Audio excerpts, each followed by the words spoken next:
un enfant du P4, un militant du P4, c'est un homme épris de paix qui est censé protéger non seulement sa patrie au regard de ce qu'est en train de prescrire Dieu comme principe à suivre.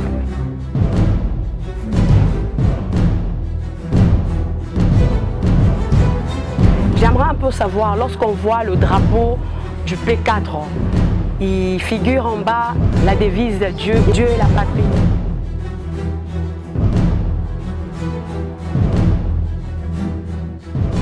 Mais nous ici, le fait que nous ayons cette patrie, c'est quelque chose que nous devons vraiment tenir à bras le corps, protéger, de manière à ce que rien ne nous arrive.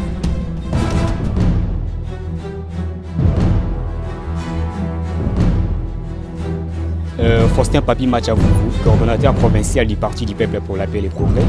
Peut-on dire que cette fidélité quand même vous a payé quand même de rester auprès de Maître Landou Mandoundou?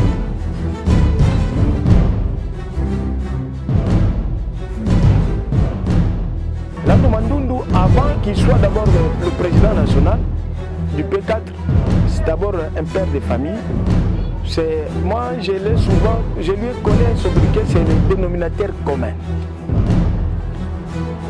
En fait, Landou Mandoundou, on parlera de lui de génération en génération.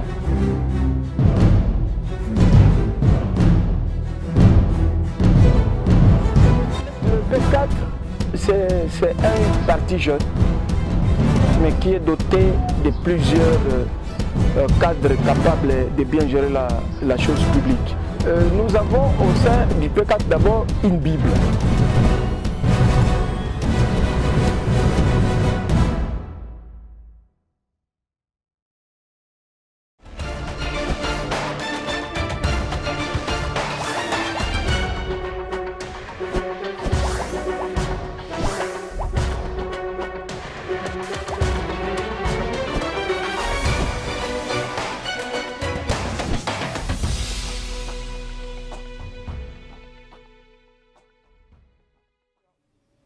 Bonjour, très chers téléspectateurs du magazine Écho du P4.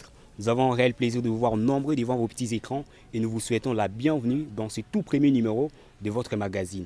Quant à ces numéros, ensemble avec ma consoeur Aline Ngoï qui est avec moi sur ce plateau, nous allons recevoir pour vous Messier Faustin Papi Matchavouvou qui est le coordonnateur provincial du Parti du Peuple pour la Paix et le Progrès. C'est avec lui que nous allons donc décortiquer tout ce qui concerne le Parti du Peuple pour la Paix et le Progrès. Je tends la parole à ma consoeur Aline Ngoï qui va commencer avec la toute première série de questions. Bonjour Monsieur Faustin Papi Matchavouvou. Bonjour Madame, bonjour Givenchy. Vous êtes coordonnateur provincial de la ville de Kinshasa pour le Parti du Peuple pour la Paix et le Progrès. Oui. Pourriez-vous nous parler en quelques lignes du P4, de son histoire, de son président? Merci beaucoup pour la question. En fait, le P4, notre parti, est parti d'une série de questions que nous nous sommes posées. Un diagnostic a été fait par rapport à tout ce qui se passe. D'abord, de par son président, qui était candidat aux élections législatives de 2018 et en même temps à la députation provinciale. Il avait réalisé un score presque inattendu. 13 157 voix pour la députation nationale et 6 280 pour la députation provinciale. Malheureusement, il n'était pas élu compte tenu de la loi électorale qui était centrée sur les seuils. Alors qu'il y a de ceux-là qui ont réalisé moins de scores que lui, ils sont passés députés parce que leur parti a atteint le seuil. Alors nous nous sommes dit que c'est quand même un sentiment un peu d'échec, mais qui n'a pas permis à ce qu'on puisse dormir sur les lauriers. Le président national a dit, bon, là, j'accepte quand même cette défaite, mais nous allons quand même mettre sur pied une structure politique. Et là, c'est lui l'initiateur du parti. Nous nous sommes mis d'accord ensemble avec les amis pour voir dans quelle mesure nous pouvons recadrer pas mal de choses. Parce qu'il faut savoir, la République démocratique du Congo, c'est un grand corps malade. Il faut maintenant des médecins, il faut des médicaments, il faut en fait beaucoup d'autres remèdes pour pouvoir rendre un peu habile les malades du Congo. C'est ainsi que le président a pris le courage, ensemble avec les membres fondateurs, pour que le parti ait vu le jour. En principe, c'est depuis le 15 mai que nous avons déjà notre parti en tant que, disons, l'acte, l'arrêté émanant du ministre de l'Intérieur. Donc, désormais, nous sommes comptés parmi tant d'autres partis.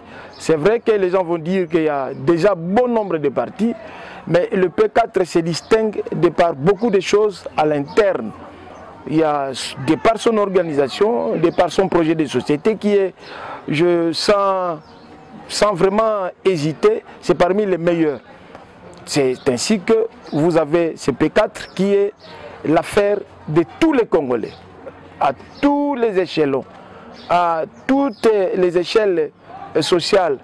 Donc c'est un parti qui est là pour tous les Congolais sans distinction de race ni de tribus. Voilà, vous avez quand même parlé de cette affaire qui concerne tous les Congolais. Alors là, en suivant votre allocution, nous avons l'impression comme si l'idée de créer ces partis politiques est partie du fait que vous avez échoué lors des élections quand même. Bon, en fait, l'échec du président fait partie de ces réflexions-là. D'abord, le pays, comme vous le savez, depuis 1960 jusqu'à ce jour, ce pays a du mal à décoller sur tous les plans.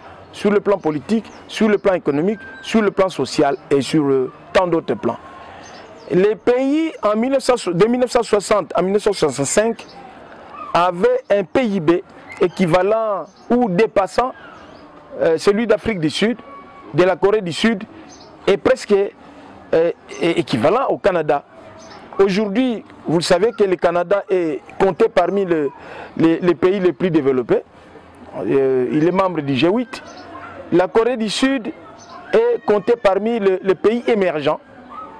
Et l'Afrique du Sud, c'est le premier pays économiquement développé d'Afrique. Et nous, aujourd'hui, nous sommes comptés comme le pays PPTE, pays pauvre très endetté. C'est quand même un paradoxe. D'abord ça, nous nous sommes dit, bon, qu'est-ce qui fait à ce que nous puissions avoir toutes les potentialités du monde qui pouvons faire de nous une grande puissance, mais à ce jour, notre pays demeure toujours à la traîne. Raison pour laquelle nous nous sommes mis d'accord pour essayer d'étudier à fond tous ces malheurs qui font à ce que la République ne décolle pas et qu'elle ne soit pas comptée parmi non seulement les grandes puissances régionales, mais aussi continentales. De par le monde aussi, je crains fort que nous soyons comptés parmi. Mais alors que le potentiel est là, le capital humain aussi est là. Mais qu'est-ce qui a fait à ce que nous puissions demeurer comme ça? Raison pour laquelle nous avons essayé à l'interne avec le président national, parce que c'est lui qui incarne la vision, et nous avons mis sur pied un certain nombre de remèdes pour pouvoir corriger un peu ce dont je viens de vous parler. Donc ce n'est pas seulement l'échec du président, mais aussi bon nombre de choses que nous avons pu épingler et qui a fait à ce que le parti ait quand même un projet de société compté parmi les meilleurs. Voilà, Parti du peuple pour la paix et les progrès. Aline Ngoï, vous avez quand même la parole pour d'autres questions liées au P4. Oui, merci beaucoup Juvency Mayamba. J'aimerais un peu savoir, lorsqu'on voit le drapeau du P4, il figure en bas la devise Dieu et la nation. Pourquoi avoir Dieu et la patrie? Oui. Pourquoi avoir choisi cette devise Dieu et la patrie? N'est-ce pas pour acheter le silence du peuple? Car dit-on, la religion est l'opium du peuple. C'est pour se résumer en ce que lorsque vos actions ne pourraient pas être réalisées et le peuple ne pourrait rien à dire. Il se résumerait dans le silence. Non, madame, en fait, là aussi, c'est une inspiration du président national, Emery Patrice Landou Mandundu. D'abord, c'est un croyant, un pratiquant, catholique. Nous aussi, chacun a ses croyances, mais lui d'abord, c'est un pratiquant catholique.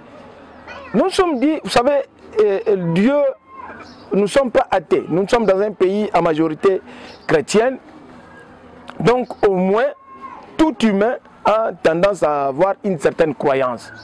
N'en déplaise que ce soit à différentes religiosités, mais du moins, à travers d'abord nous qui sommes chrétiens, un chrétien craint Dieu. La personne qui craint Dieu a du mal, n'est-ce pas, à porter préjudice au bon fonctionnement des institutions de la République. Quelqu'un qui est chrétien a du mal à insulter les autorités. C'est quelqu'un qui respecte la loi. C'est quelqu'un qui, en fait, il est doté d'une éthique qui permet à ce que nous puissions avoir un nouveau modèle, un modèle type des Congolais. Vous savez que notre pays a un problème. Ce n'est pas le sol, ce n'est ni le sous-sol. C'est les gens qui vivent dessus, sur la surface, de par notre particularité linguistique, ethnique, tribale. C'est-à-dire qu'à partir du moment où quelqu'un craint Dieu, a du mal à causer du tort à la nation et respecte aussi sa patrie. La patrie là, comme le dit le président national, nous n'avons qu'une seule. On peut changer de nationalité, devenir français, mais il y a quelque chose qui vous manque. Vous n'êtes pas vraiment français de souche, vous n'êtes pas vraiment belge de souche. Donc vous êtes belge, par exemple, par naturalisation. Mais nous ici, le fait que nous ayons cette patrie, c'est quelque chose que nous devons vraiment tenir à bras le corps, protéger, de manière à ce que rien ne nous arrive. Aujourd'hui, s'il y a trouble, c'est-à-dire que les gens là qui se sont rebellés contre l'État, ce sont des gens qui n'ont pas, en fait, la crainte de l'Éternel. Nous, au P4, c'est-à-dire on ne peut pas retrouver parmi les militants du P4 pour aller par exemple piller, casser ou créer des actes de vandalisme des infrastructures de l'État ou des institutions publiques. Donc un enfant du P4, un militant du P4, c'est un homme épris de paix qui est censé protéger non seulement sa patrie au regard de ce qu'est en train de prescrire Dieu comme principe à suivre. C'est un peu ça, raison pour laquelle. Ça n'a rien à voir avec l'opium du peuple, je connais la phrase, c'est une phrase de Karl Marx. C'est vrai, il y a un certain moment, la religion devient aussi l'opium du peuple. C'est vrai qu'avec ces regains de religiosité, on voit dans une avenue, il y a 4-5 églises, mais vous allez voir que les gens, de par leur fonctionnalité sociale, ils ne s'accordent pas. Vous allez voir que celui-là ne s'entend pas avec l'autre, alors qu'il fréquente la même église. Donc, c'est aussi un élément, mais nous, au P4, ça n'a rien à voir avec l'opium du peuple. Si aujourd'hui, le P4 avait la chance de se retrouver au pouvoir, eh bien, le P4 va suivre par rapport au projet de société, par rapport aux desiderata du peuple congolais, et c'est par rapport à ça que nous allons répondre positivement. Et en fait, c'est comme ça. Ça n'a rien à voir avec l'opium pour endormir le peuple pendant que nous ne sommes pas en train de bien travailler. Bien dit, nos politiques quand même sont très souvent des théoriciens, non pas des praticiens quand même. Vous êtes en train de dire beaucoup de choses concernant votre parti, le Parti du Peuple pour la Paix et le Progrès, dont vous êtes membre fondateur quand même de ces partis. Alors, comment, au niveau du P4, vous êtes quand même organisé quand même au sein de ces partis? Ouais. En fait, le P4, c'est un parti jeune, mais qui est doté de plusieurs cadres capables de bien gérer la chose publique, la res publica. Nous avons au sein du P4 d'abord une Bible. ce sont nos statuts. Les statuts constituent, si je peux utiliser une métaphore, c'est comme la Bible du P4. Là-dedans, il y a bon nombre d'articles ayant trait soit à la gestion juridique du parti, aussi administrative, même aussi politique. Ce qui fait que ce cadre qui se met au milieu nous permet à ce que nous puissions voir comment est-ce que nous pouvons organiser les partis. Les partis en soi est organisé avec d'abord des organes. C'est un parti qui comporte en son sein 6 organes. Le tout premier, c'est les congrès.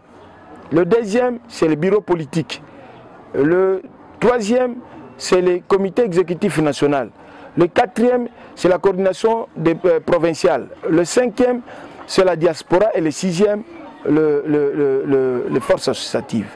Pardon, les forces associatives, cinquième, et puis en sixième lieu, c'est la diaspora.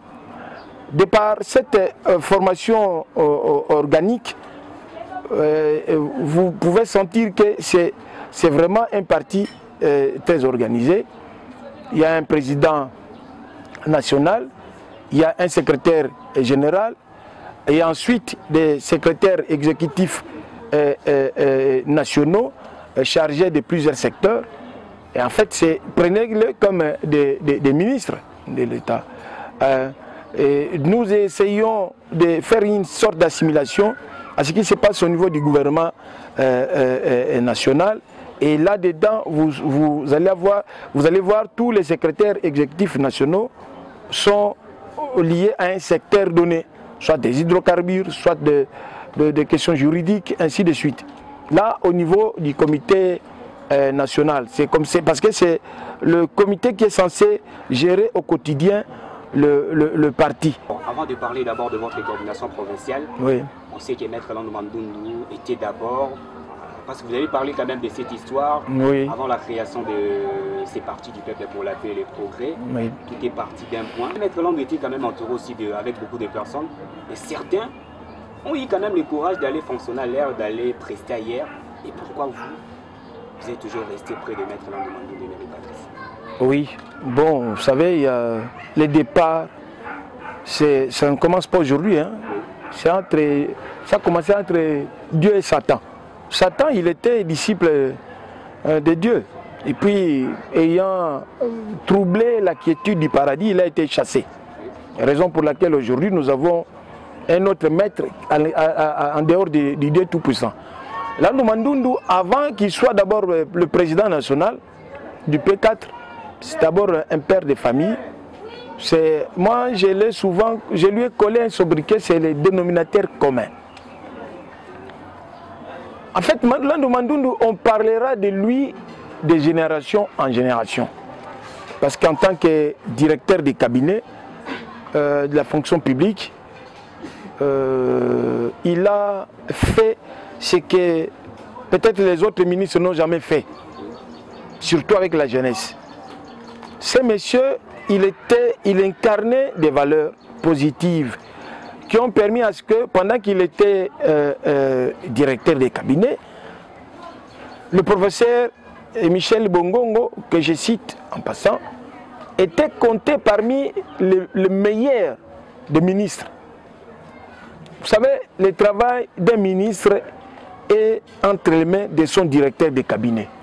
Quand vous avez un directeur de cabinet qui maîtrise avec dextérité son travail, automatiquement, vous avez le résultat à travers le ministre. Et vous savez, encore plus grave, le ministère de la fonction publique, ce n'est pas n'importe quel ministère. C'est un ministère où il y a beaucoup de choses que je ne peux pas élucider ici. C'est très complexe à l'interne. Et si vous voyez chaque fois qu'un ministre, c'est dans des rares cas, qu'un ministre de la fonction publique soit toujours plébiscité parmi les meilleurs, c'était parce qu'en dessous, il y avait un certain Landou Mandoundou quelque part. Mais vous savez, là, Landou Mandoundou était ministre, directeur de cabinet, par rapport au compte sur le compte d'un parti politique. Mais après le départ du cabinet, et il était question maintenant qu'on puisse redéfinir un peu les choses telles qu'elles s'étaient présentées. Il est allé voir son mentor et le professeur, il restera toujours le mentor de Landou Mandundu. Et nous d'ailleurs, moi en particulier, il fut mon professeur et je m'inspire beaucoup de lui. Donc il est allé le voir pour lui demander s'il y avait possibilité de fonctionner ensemble ou bien on pouvait faire quoi en pareille circonstance, parce qu'il y avait beaucoup de remue-ménage. On avait connu des élections où il y avait pour la première fois une alternance politique, disons un opposant qui était devenu président, la personne du chef de l'État actuel, Félix Antoine Tshisekedi Tshilombo. Et il est allé le voir, il avait eu la bénédiction totale de son mentor, parce que le mentor avait choisi un autre chemin. Et nous avons estimé que Landou Mandundu, ayant quand même des valeurs inestimables, ayant toute la jeunesse congolaise en général et de Kinshasa en particulier, nous n'avons pas jugé utile de partir ailleurs que d'être derrière ces messieurs qui est tenté de véhiculer un message fort, un message cohérent, un message qui fédère. Faustin Papi Mathiavouvou, coordonnateur provincial du Parti du Peuple pour la Paix et les Progrès, peut-on dire que cette fidélité quand même vous a payé quand même de rester auprès de Maître Landou Mandundu? Bon, je dirais que pas tout à fait, parce que le parti, quand on le crée, c'est pour tout le monde. Les partis, ici, on l'a créé, c'est pour tout le monde. Le fait que je sois là, il faut d'ailleurs poser cette question au président national. C'est lui qui est mieux placé pour vous dire pourquoi il m'a mis dans cet endroit stratégique. Parce que diriger la ville de Kinshasa, c'est donner une impulsion pour les autres provinces de Kinshasa. Aujourd'hui, nous sommes à 780 partis politiques dans une ville de 15 millions ou 16 millions d'habitants. Et si de temps en temps on parle du P4 et le P4 est consommé, il faut vous dire que quelque part il y a une lueur d'espoir. Certainement la marchandise Landou Mandundu se vend très bien. Moi je ne peux pas dire que je mérite ça par rapport à la fidélité, mais c'est lui le président qui a trouvé que je suis mieux placé pour travailler au niveau de la province-ville de Kinshasa. C'est après votre nomination à la tête de cette coordination, mais quels sont les grands défis quand même à relever? Sentez-vous pas que vous avez une lourde responsabilité quand même au sein de ces grands partis? Parce que vous avez parlé quand même de cette ribambelle de partis politiques qui naissent comme des champions dans notre pays, la RDC. Oui, Givenchy, je vous dis que au lendemain de ma nomination, j'ai senti une lourdeur qui s'est... un fardeau qui s'est posé sur mes épaules. Je me suis mis directement au travail en ayant un plan qui va faire en sorte que les partis puissent réellement obtenir gain de cause. C'est-à-dire, dans notre plan, nous estimons que nous pouvons voir 6 députés provinciaux, 3 députés nationaux, avoir ne fût-ce qu'un ou 2 sénateurs, éventuellement, pourquoi pas, un gouverneur, un ministre à tous les niveaux. Mais là, une fois que nous nous sommes mis aux affaires, nous savons, et on s'est mis sur le terrain. Mais vous devez savoir qu'il y a une sorte de recadrage que nous sommes en train de vouloir faire, rendre les partis populaires à l'échelle presque provinciale. Il faut qu'on parle du parti à Tchangou, à Moamba, à Funa et à Lukunga. Et c'est un défi énorme. Et pour y parvenir, moi-même je ne suis pas un magicien, comme le disait le président maréchal Mobutu. Seul je ne saurais rien faire. Je ne peux le faire qu'à travers un capital humain rodé, qui ensemble devons produire des résultats dans le plus bref délai.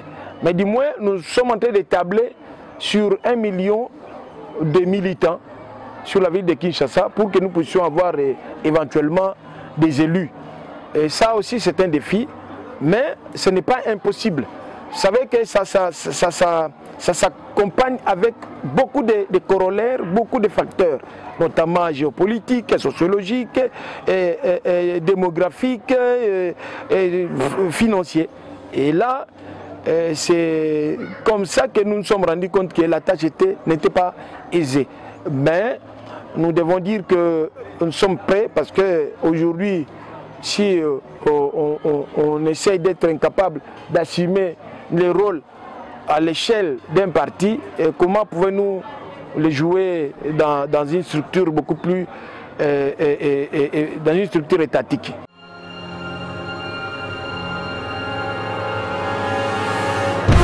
Donc un enfant du P4, un militant du P4, c'est un homme épris de paix qui est censé protéger non seulement sa patrie au regard de ce qu'est en train de prescrire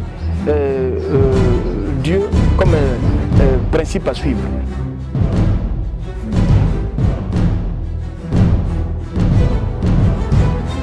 J'aimerais un peu savoir, lorsqu'on voit le drapeau du P4, il figure en bas la devise Dieu et la patrie.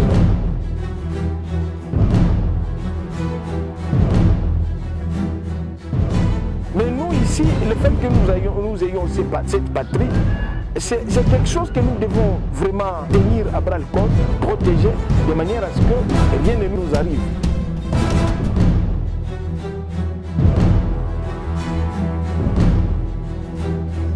Faustin Papi Matchavouvou, coordonnateur provincial du Parti du Peuple pour la Paix et le Progrès, peut-on dire que cette fidélité quand même vous a payé quand même de rester auprès de Maître Landou Mandoundou?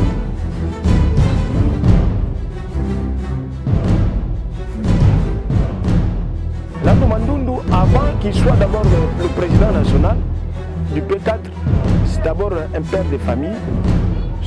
Moi, je lui connais un sobriquet, c'est le dénominateur commun.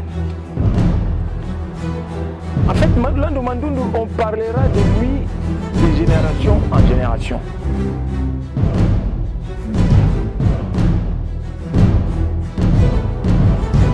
Le P4, c'est un parti jeune, mais qui est doté de plusieurs cadres capables de bien gérer la chose publique. Nous avons au sein du P4 d'abord une Bible.